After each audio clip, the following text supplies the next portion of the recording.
Hello students, स्वागत है आपका आपके अपने यूट्यूब चैनल कुतुब सर में। यह हमारा लेक्चर नंबर 9 है। ऑल्टरनेटिंग करेंट जो हमारा चैप्टर चल रहा था उस चैप्टर का 9th लेक्चर है। ठीक है ना। इस लेक्चर में हमें स्टार्ट वहीं से करना है जहां से हमने पिछला टॉपिक यानी लेक्चर नंबर 8 को छोड़ा था। लेक्चर नंबर 8 का एंड हमने किया था रेजोनेंस से, और हमने आपसे एक क्वेश्चन पूछा था कि किस तरह से रिसीवर रिसीव करता है सिग्नल को। आज हमें यही जानना है। इसी को जानने के लिए आपको यह वीडियो लेक्चर पूरा देखना पड़ेगा, तब जाकर आपको यह समझ में आएगा कि कैसे एक रिसीवर वर्क करता है और कैसे रिसीव किया जाता है सिग्नल को, और क्या क्या क्वालिटीज होती है एक अच्छे रिसीवर की। तो चलिए शुरू करते हैं आज का टॉपिक। सबसे पहले हम जान लेते हैं एलसीआर सर्किट। जो हमने पिछला टॉपिक पढ़ा था वहां से शुरू करते हैं। एलसीआर सर्किट, एलसीआर सर्किट में इंडक्टर, कैपेसिटर, रेसिस्टर इन तीनों को सीरीज में कनेक्ट कर दिया। सीरीज में कनेक्ट करने के बाद इसे एक एसी सोर्स से कनेक्ट करने पर इसका जो इंपीडेंस होता है, इस पूरे सर्किट का इंपीडेंस क्या होता है हम पढ़ चुके पहले भी। ठीक है ना। तो Z is equal to R, Z equal to square root of R square plus XL minus XC. XL और एक्ससी यहां पर इंडक्टिव रिएक्टेंस है और कैपेसिटिव रिएक्टेंस है। ठीक है ना। जिसने नहीं पढ़ा है आई बटन पर क्लिक करके वो टॉपिक समझ सकता है। तो Z equal to square root of R square plus omega L minus 1 upon omega C whole square. हमने देखा था कि एक पर्टिकुलर फ्रीक्वेंसी पर एंगुलर फ्रीक्वेंसी अगर omega equal to omega naught हो जाए तो रेजोनेंस कंडीशन आ जाती है, और इस रेजोनेंस कंडीशन में एक्सएल और एक्ससी की वैल्यू इक्वल हो जाती है, और Z will be minimum that is equal to capital R. आइए अब इसके आगे की जानकारी लेते हैं कि अगर मैं Z और ओमेगा में रिलेशन देखना चाहूं ग्राफिकली, Z के लिए अगर हम ग्राफ बनाते हैं तो Z और ओमेगा के साथ में रिलेशन कैसा आएगा। मिनिमम वैल्यू क्या है R, किस वैल्यू पर है ओमेगा नॉट पर। तो ये ओमेगा नॉट फ्रीक्वेंसी में कंसीडर कर लेता हूं पहले से। इस फ्रीक्वेंसी पर मिनिमम वैल्यू मिलना है Z की। आप देखिए बहुत सिंपल तरीके से समझने की कोशिश कीजिए। Z मिनिमम कितना आना है, Z minimum equal to capital R. ये रहा Z minimum equal to capital R, ये लास्ट वीडियो लेक्चर में हम देख चुके।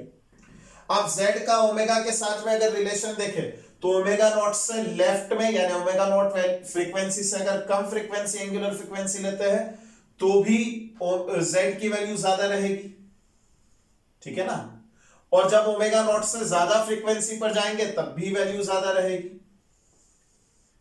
ठीक है। ऐसा क्यों हुआ, यहां लिखा है ना Z विल बी मिनिमम, यानी Z मिनिमम वैल्यू कितनी रख सकता है कैपिटल आर के बराबर। आर से कम तो रख ही नहीं सकता वैल्यू। यही हमने भी देखा कि Z की minimum value R omega naught frequency पर रहेगी, यानी ओमेगा नॉट फ्रीक्वेंसी से कम फ्रीक्वेंसी पर और ओमेगा नॉट फ्रीक्वेंसी से ज्यादा फ्रीक्वेंसी पर जो Z रहेगा वो इस मिनिमम वैल्यू से ज्यादा वैल्यू रखेगा, यानी अधिक रहेगा। ठीक है। ये जो हमारे पास में Z और ओमेगा का रिलेशन आया, अगर मैं इसी रिलेशन को Z और ओमेगा की बजाय करंट और ओमेगा के लिए देखूं तो क्या है, क्या आएगा रिलेशन। देखिए I इज इक्वल टू कितना होता है V अपॉन Z, यही होता है एलसीआर सर्किट में। तो I equal to V upon Z।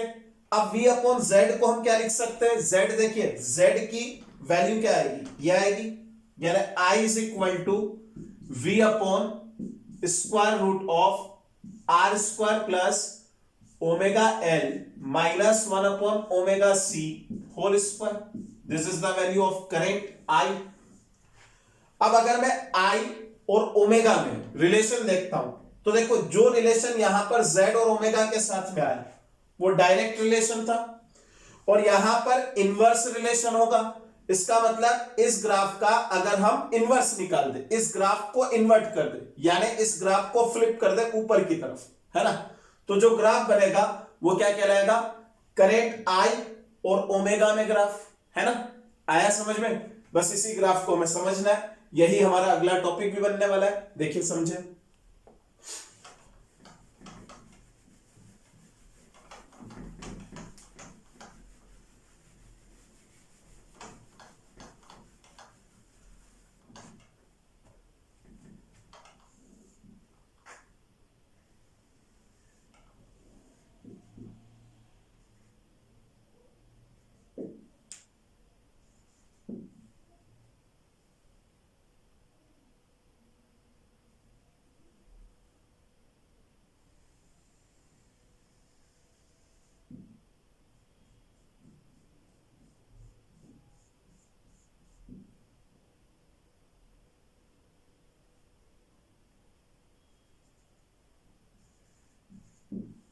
देखिए ग्राफ कैसा बनेगा, करेंट आई और ओमेगा में ग्राफ देखें तो बिल्कुल इसका उल्टा कर दीजिए, इस तरह का ग्राफ बनेगा। यानी जहां पर हमें पीक वैल्यू मिनिमम वैल्यू मिल रही थी, वहां पर हमें क्या मिलेगा, करंट आई की वैल्यू मैक्सिमम मिलेगी। यानी अगर हम इसे पीक वैल्यू पहले से कंसीडर करें तो यहां पर पीक वैल्यू की मैक्सिमम वैल्यू मिलेगी। आया समझ में ये ग्राफ, इतना पार्ट आया समझ में। अब ध्यान से देखिए, अगर यहां पर मैं ओमेगा नॉट की वैल्यू निकालूं, है ना, ओमेगा नॉट पर अगर मैं जेड देख रहा हूं तो जेड कितना है, कैपिटल आर। जेड की वैल्यू ओमेगा नॉट पर कितनी है, कैपिटल आर। अब सोचिए अगर ये R1 है ना, ये रेसिस्टेंस R1 है। अब मैं एक और, ये एक LCR सर्किट था मेरे पास में, है ना। LCR सर्किट में हमने क्या देखा था, LCR सर्किट में इंडक्टर, कैपेसिटर और रेसिस्टर लगाए। उन तीनों में Z की वैल्यू किस पर डिपेंड कर रही है, R पर, एट फ्रीक्वेंसी ओमेगा नॉट। अब सोचिए मेरे पास में दो तीन तरह के रेसिस्टर है, एक रेसिस्टर की वैल्यू है 100 ओम, दूसरे की वैल्यू है 200 ओम, तीसरे की वैल्यू है 500 ओम। अब ये बताइए कि जो Z की वैल्यू रहेगी, वो मिनिमम किसके लिए रहेगी, ओमेगा नॉट पर 100 ओम के लिए, और मैक्सिमम कब रहेगी, जब हम उसमें 500 ओम का रेसिस्टेंस लगा देंगे। इसका मतलब अगर मैं इस ग्राफ को और ज्यादा मतलब अलग अलग रेसिस्टर पर अप्लाई करूं तो ये ग्राफ कैसा होता जाएगा, ये ग्राफ जाएगा इस तरीके से। ध्यान से देखिए, मान लीजिए ये रेसिस्टेंस R2 है, एक और रेसिस्टेंस ले लिया हमने, मान लीजिए ये रेसिस्टेंस R3 है। तो यहां पर जो पीक वैल्यू है, आप देखिए पीक वैल्यू वो एकदम शार्प होती जा रही है, पीक वैल्यू शार्प होती जा रही है। कब, जब हम रेसिस्टेंस को डिक्रीज कर रहे हैं। इसका मतलब R1 is greater than R2 is greater than R3।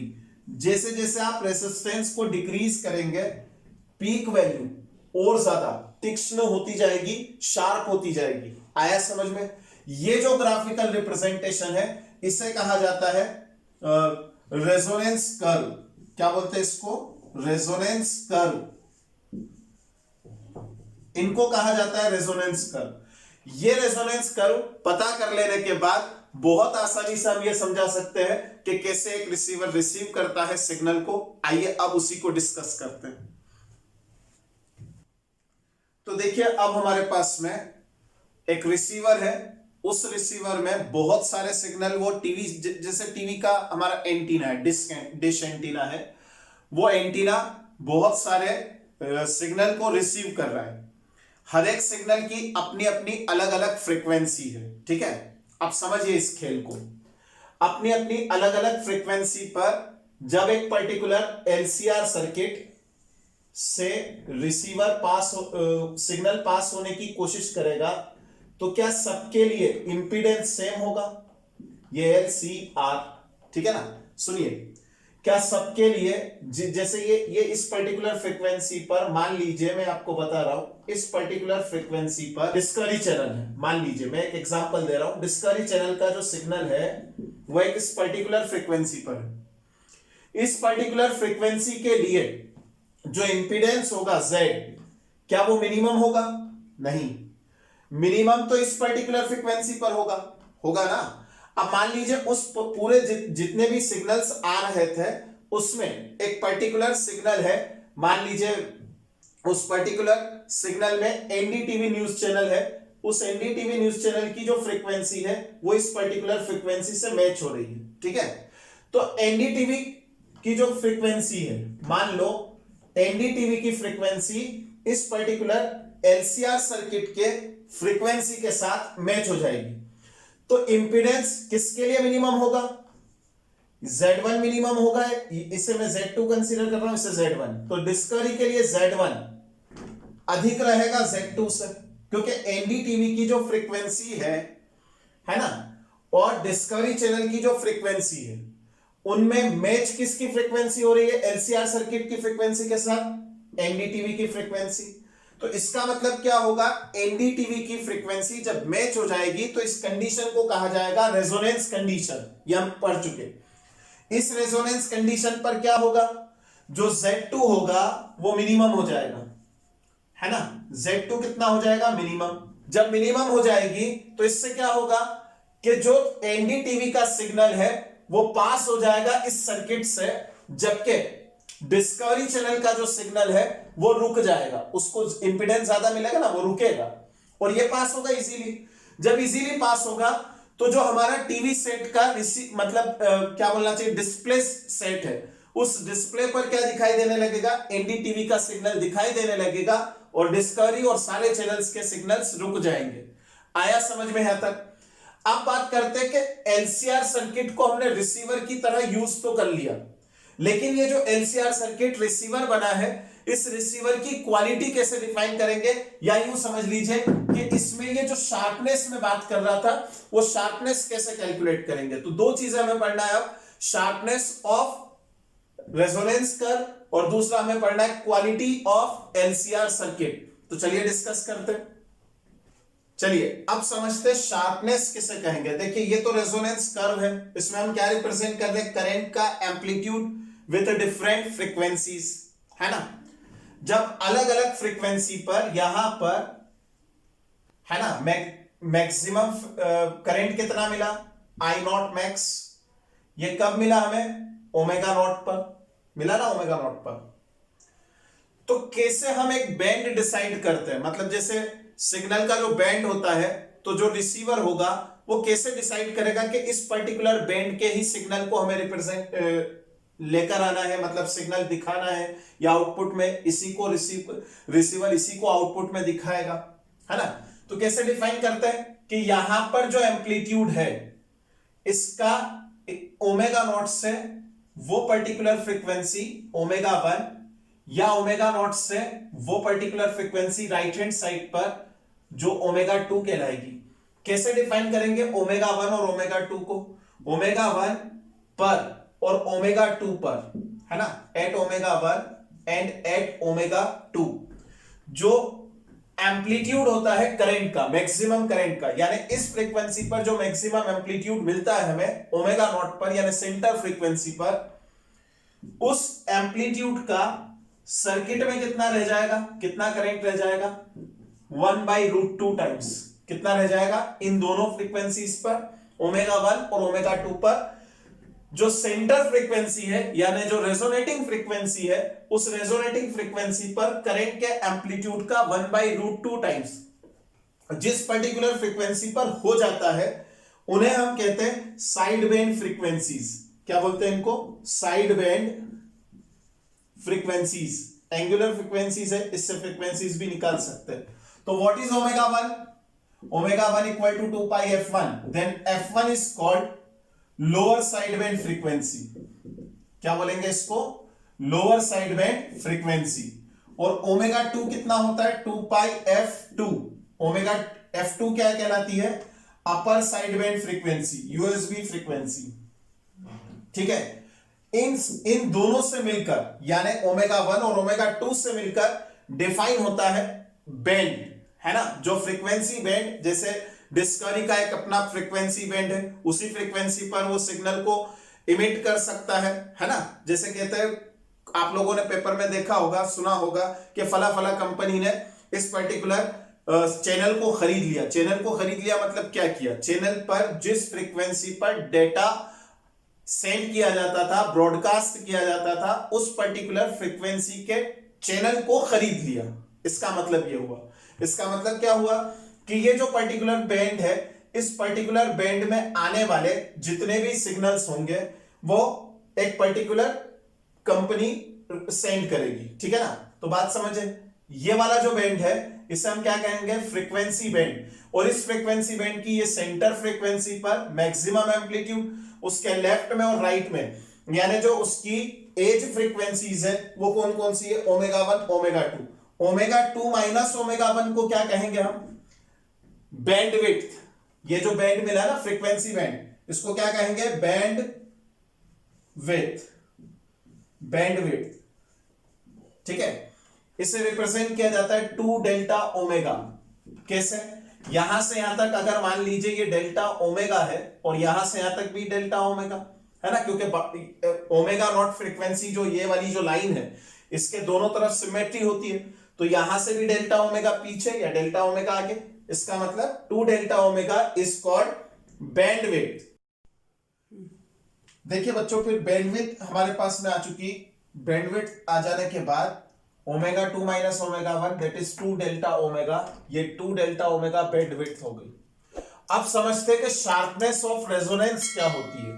तो शार्पनेस ऑफ रेजोनेंस को आप इस तरह से देख सकते हैं कि जो सेंटर फ्रीक्वेंसी होती है किसी भी फ्रीक्वेंसी बैंड में, जैसे किसी भी चैनल का जो फ्रीक्वेंसी बैंड होता है उसकी जो सेंटर फ्रीक्वेंसी होती है, उसकी सेंटर फ्रीक्वेंसी को पूरी बैंडविड्थ से अगर हम डिवाइड कर दें, यानी क्या लिखे, omega naught divided by 2 delta omega, this is called sharpness of resonance. इसे क्या कहा जाता है, शार्पनेस ऑफ रेजोनेंस। अब आप इसका मीनिंग समझिए कि एक्चुअल में क्या चीज है। इसका मीनिंग इस तरह से समझे कि जब अगर आपने कोई रेडियो ट्यून किया है तब उसमें हम क्या करते थे, रेडियो की फ्रीक्वेंसी सेट करते थे।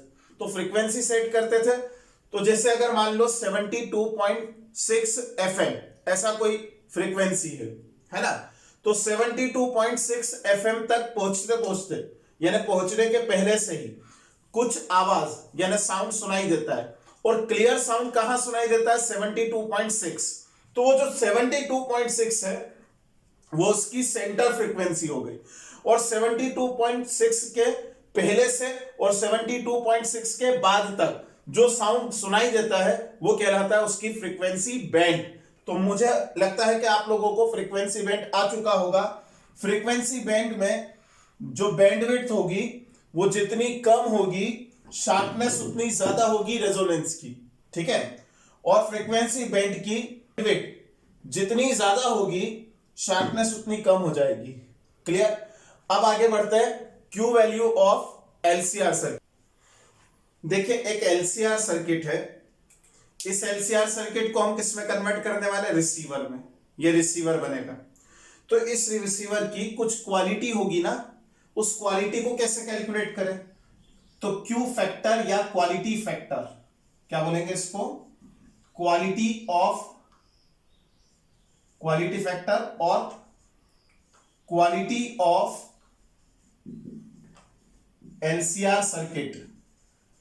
कैसे डिफाइन करेंगे इसे, इसको इस तरह से लिखेंगे कि इस एलसीआर सर्किट की अपनी एक रेजोनेंस फ्रीक्वेंसी होती है ना, तो रेजोनेंस फ्रीक्वेंसी पर omega naught L divided by capital R is equal to Q, ठीक है। Omega naught L equal to 1 upon omega naught C होता है ना, ये हम पढ़ चुके पहले भी। तो omega naught L upon R लिख रहे हैं, ओमेगा नॉट एल मतलब क्या, वीएल अपॉन आर, या इसे लिखा जा सकता है 1 upon omega naught C R, यानी इसे मैं और क्या लिख सकता हूं, Q is equal to omega naught L upon R वी 1 अपॉन ओमेगा नॉट सी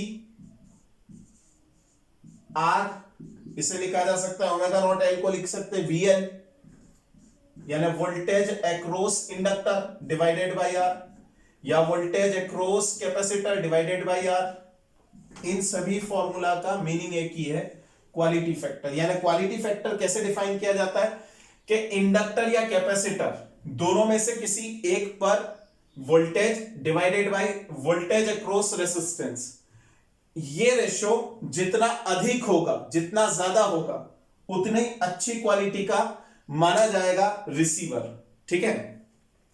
अब ध्यान दीजिए, Q is equal to omega naught L upon R, पहले इतना कॉपी कर लीजिए फिर आगे देखते हैं।